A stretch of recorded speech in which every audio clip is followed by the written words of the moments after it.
Hello booktube. Yes, we continue in the chronicles of me being sick. My eyes are puffy, my nose is stuffy, and all I want to do is sit in bed and watch Buffy. I feel like the longer I leave this video, the less I can actually like do this video. I'm too like tired and stuffy and squiffy to remember like what I'm supposed to call this, but it's something along the lines of basically here are all like the new releases, like books coming out in 2020 that I'm actually like anticipating and that I think I'm probably going to either like buy upon release or pre-order or something like that. And this list isn't going to include any of the ones that I mentioned in like my top 20 books to read in 2020 sort of thing, because I feel like I've already been over them and I also don't want to look up the dates for them again. So honourable mentions in that case are things like the third book of the Banned series by Nicholas Eames, The Damned by Renee Ahdieh. I think did I mention that one? I think I did. Anyway, The Wind Blows by Rainbow Rowell, which maybe it's not coming out this year, but it said soon, so I'm assuming 2020. So yeah, any books like that I already mentioned, consider them already mentioned.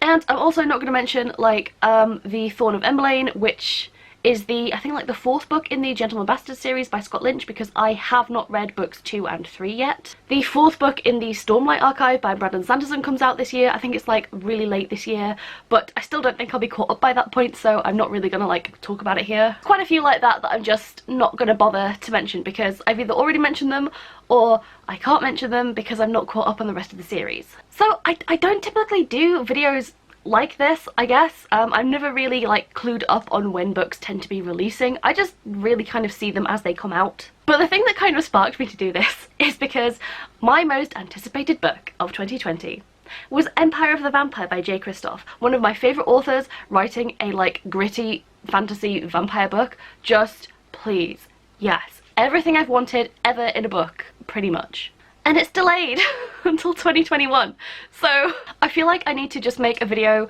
reminding me of the other good books that are coming out this year. Not that I can fit any more on my shelves, but I need something to at least attempt to partially, in some way, fill that little vampire-shaped hole now residing where my heart used to be. So yeah, I reminded myself of the books that are coming out this year that I'm actually excited to read and that I think I'm going to try and get to like as soon as they release. I'm at least gonna buy them as soon as they release. So, I'm probably dumb. I could be dumb, but I could only really think of 8 off the top of my head, bearing in mind I'm pretty ill. So like, if I've missed off something like glaringly obvious, it's just, I'm just not doing the best. And so just to keep things like easy for me, I'm going to talk about these in publication order, so this isn't like hype level order, this is just when they're coming out. I also feel like if I leave this video any later to do, there won't be any books left on it, considering some of the releases that I was really anticipating this year have already come out, and some of them I already own. So I've got to do this video sooner rather than later, so without any further ado, here are some 2020 new releases that I am looking forward to. So the first book I want to talk about is The Unwilling by Kelly Braffett. This is a book I found out about while watching a video by Sam from Thoughts on Tomes, and I don't feel like this is the kind of book that I would typically find out about or read into or really get hype for, but I think the main thing I've heard about this one in the like early comments is the fact that apparently the writing is really beautiful. I do really just like a good bit of prose sometimes, and if this is like beautifully written, then I'm thinking this could be something that I really like. So this one comes out on February 11th, and honestly by the time this video goes up, it might already be out. Who knows? Depends on if I've got my shit together. That would be a no. But just looking at the synopsis, and yes, I'm actually reading some of these synopses for once. This seems like it's about a girl called Judah who is raised inside a castle along with like the heir of the Lord. It says that she's basically a nobody, she doesn't have a position within the kingdom. But then the synopsis mentions a mage, a healer who comes to the castle and seems to have plans for the empire and the girl. And it just seems like maybe, I don't know, I really like mages and I'm getting a little bit tired of like boring basic prose, and I don't know, something about this book just kind of sparked my interest. I can't really say why. Aside from the mage aspect, it doesn't really have many things that I tend to like gravitate towards in books, but I heard about it and I thought about it and I'm just kind of keeping an eye on it. The next release I want to talk about is The Shadows Between Us by Trisha Levenseller. Again, definitely not the kind of book that I tend to gravitate towards. This sounds like a fantasy romance, heavy on the romance, and this one comes out on March 1st. So I kind of do remember the synopsis of this one. I believe it's about a girl who is trying to like woo the king, and she's trying to get him to propose to her so that she can marry him, become the queen, and then kill him and take his kingdom. I'm assuming that this plan is going to go awry in the standard way of they actually end up falling in love, maybe, but I'm kind of hoping it will at least be like dark and gritty and angsty, and I don't completely disregard romance as a genre. It's not my normal thing, but this one did kind of capture my attention. It does obviously have a very beautiful cover, but I think if I ever do get the urge to read something romantic, or at least like in the sort of like fantasy romance kind of genre, I'd like it to be like dark and angsty. I'm totally down to read about that. The next book coming out on March 10th is To Winter Nights, which is the 6th book in the Dragon Age series of novels. It's pretty much well known by now that the next installment, the next video game in the Dragon Age franchise, is going to be set into winter. So I'm assuming that this is kind of like background lore, plot, setup, like sideline kind of things for that. So if you're interested in like delving deeper into the lore of the games, then this is kind of like set up for the next game. Given that I have not read my way all the way through the rest of the books, I know I'm such a fake fan. I don't know the synopsis for this one, but I think I know enough. I have a general gist of like the Dragon Age universe, so I don't feel like I need to know much going into this one. I feel like if you know about Dragon Age, if you like the books, if you like the games, then you probably know about this one already, and I think if you're not into them at this point, it's kind of like too deep down the rabbit hole for me to bother. But as always, Dragon Age tends to bring just like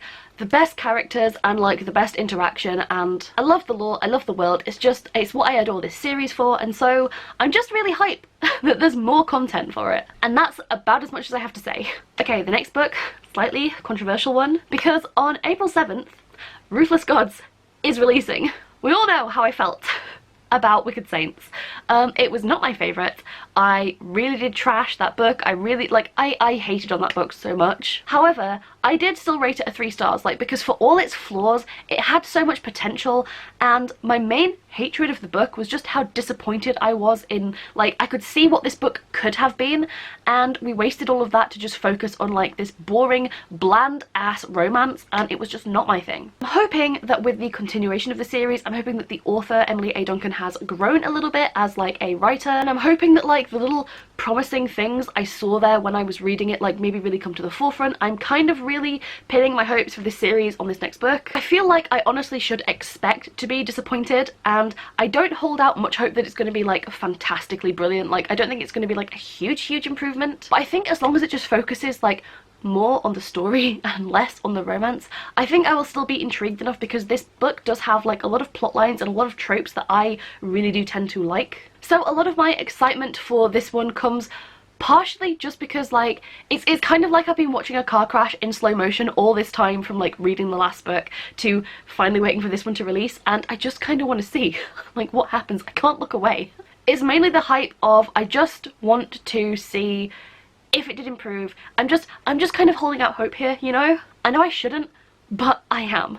And worst comes to worst, I will just have another rant review to post. Hopefully it won't come to that, but even so, I'm very excited to see how it turns out. The next release I'm looking forward to is The Ranger of Manzana by John Scovron. Now, this is one that I still promoted on Twitter, and I don't think I would have really found out about it otherwise, but honestly, look at that cover and tell me that you would have been able to resist looking into this. So this seems to be book 1 in a new series called The Rime War. That's rhyme like snow, not rhyme like rhyming. So the plotline to this one sounds like a little bit basic. It's about a girl who is training to be a sort of like knight warrior called a ranger, but when her father is killed, I think she ends up like traversing the land and going on a journey to like unite other peoples to like rise up against the enemy. She's intending to help form an alliance to take down these invaders that killed her father, but the problem is that I think her brother is on the opposite side of the war, and he's an extremely powerful mage. My attention was captured when you said extremely powerful mage. I am kind of more interested in the brother character than the main character, but sometimes you've just got to love the antagonist. So it sounds like it's going to be dark. There's obviously going to be a lot of like character depth and like interpersonal character issues going on here in the background of like this overarching plot, and obviously like the magic aspect just really spoke to me. That, and I do really tend to favour books that are set in like a very cold or snowy or icy kind of environment. Not if they're like completely bland and barren and boring, but I don't know, things set in winter, things set in the north, I just really like the snowy vibes, okay? Despite that, this one comes out on, I think, April 23rd. So it might end up being one that I save for Christmas time, winter time. I think I'll like see how I feel about it as I go, but this is another one that I'm definitely keeping an eye on. The next book is a new addition to my anticipated releases, and that is The Girl and the Stars by Mark Lawrence. And that is because I just recently finished reading the Ancestor trilogy, and this series is set in the same world as the Ancestor trilogy. So it's really fresh in my mind, and I'm just really eager to get back into this world and like see more of the things. Like, I have so many questions, there are so many things left unanswered at the end of that trilogy, like about like the world and the way that things work, and I'm hoping that this sheds some more light on like those lingering questions that I have. It's another one that's set in a very cold, icy environment, so I don't know what it is about April and everything just being frozen, but sure. I don't know much about this one, and I kind of want to go into this one a little bit more blind just because I have already read the Ancestor trilogy, so I'm pretty confident that I'm going to buy this either way, so I want to go in like not knowing much of the synopsis.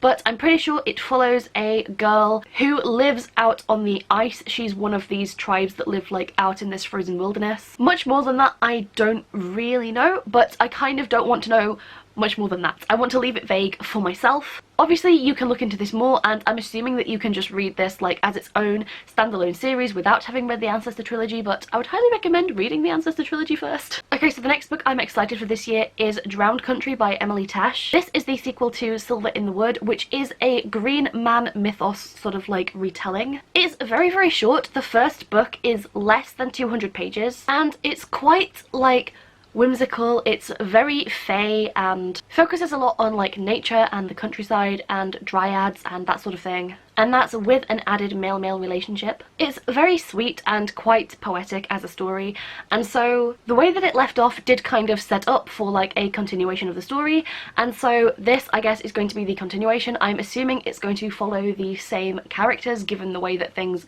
ended at the end of book one. I don't really want to spoil it because it is so short, so I feel like the less detail you have, the better it is to just go into it a little bit blind. So I am really glad that there's going to be a continuation. I was kind of happy with the way that things left. I could have left it as a standalone, but if there is going to be a continuation, you damn well bet I'm going to read it. And not just because it's really short and is really going to help me with my Goodreads challenge. I just like things that are whimsical and magical and also happen to be gay. That, and I really like British folklore, and the Green Man mythos is one that I think doesn't really get done a lot, very much. And if I didn't mention it, this one comes out on June 16th. Okay, next one I'm only going to talk about like really quick. This is the last one on my list, but this one is actually a comic, and it is the Dragon Age Blue Wraith comic, which I think comes out on July 21st. I don't tend to talk a lot about comics or manga on my channel. I do read a lot of comics and manga, however, I prefer to talk about the books.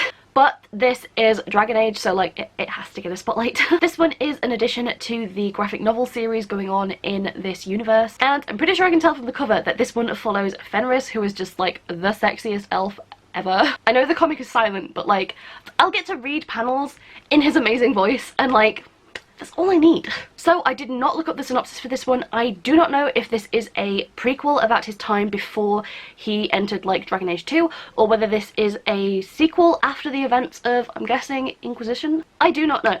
All I know is it has my sexy brooding elf in it, and I wanted to read it. Like, I'm sorry book nerds, you can be out here thinking that Rowan is the original tanned, white-haired, tattooed elf, but he's not. It's Fenris, and Fenris is like 1,000 times cooler, and like I will fight you on that. I will die on this hill, and then I will rise from my grave and I will fight with you again. I feel like I'm getting too excitable with all this Dragon Age like in one video, so it can't be doing my illness any good, so I'm definitely gonna go. I think I might just like go to bed. I can hear my voice, it sounds atrocious. I know I must sound like an idiot. I'm sure you're all tired of like my gross pasty face, so with that out of the way, that is the end of my video. These are all the books that I am excited for in the coming year. You can bet your ass that some of these are gonna be in some of my future hauls. Like March and April looking pretty busy. So with that, I want to say thank you so much for watching. I hope you guys enjoyed this video, even if I am just like disgustingly ill. But hopefully you can overlook that, and maybe potentially I will see you guys in the next video. Until then, peace out, mages.